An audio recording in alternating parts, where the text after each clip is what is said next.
I remember the first day, and it was my junior year, and we had been in our smaller communities, and there were friend groups that had been together for a long time, so there was a little bit of like apprehension. When the board hired me as principal, they said the biggest problem I would have would be the student conflicts, because we had 7 schools, absolutely no problem.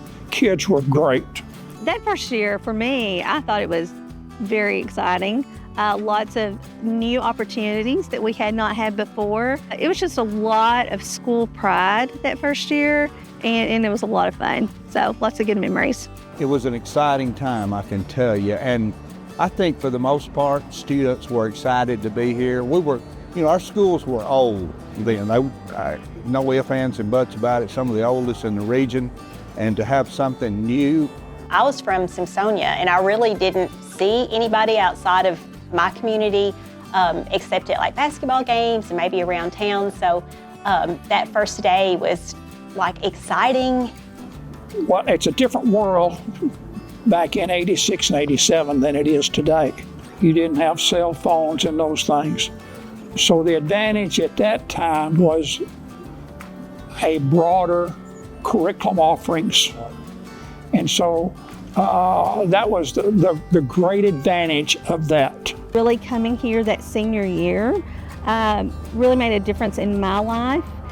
It made me much more prepared and ready for that college experience, that university experience that I don't think I would have been comfortable with if I'd still just been at the smaller elementary schools. And it was an effort from everyone. It wasn't just very few people couldn't pull this deal off. It was from teachers to the cafeteria workers to the custodial staff, the bus drivers, the teacher assistants, the administration, the school board, the elementary schools. Even though I didn't have many friends from outside of my small community, I can say, to this day, like some of my best friends are from different areas of the community. So, we have a lot of pride in our communities, but now it's like, we had a little thing back then that said Eagle Pride is countywide, and it absolutely was.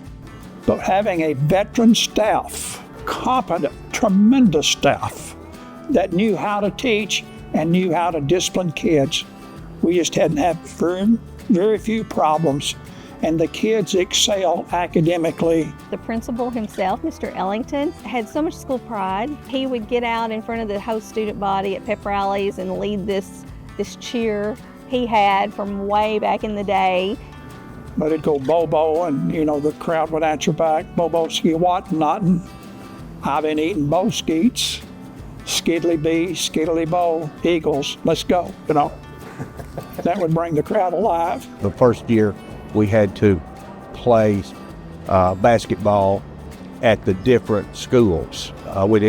This was under construction because we didn't have the money when we built the high school to do this, and with the help of the state and some legislation, we were able to build this beautiful gymnasium. I just remember the atmosphere was electric, and I know that people that were there would say the same thing, and we were so competitive. We were blowing other schools out of the water. And then knowing how far that the schools have come with doing partnerships with whether it's apprenticeships or co-ops or pathways to go to college. There's just so many things you can get involved in, and if you take advantage of them, then you should be successful in life. But I would just say further your education, whether it's college, everybody don't have to go to college, whether it's a trade, work hard. This is what I would say. But all of you have your dreams. When you're making decisions, is this decision going to help me get to where I want to be? Don't forget your roots. I would just say make the most of your opportunities and continue to surround yourself with good people, and remember the family that you have at GCHS, and that this is a good place.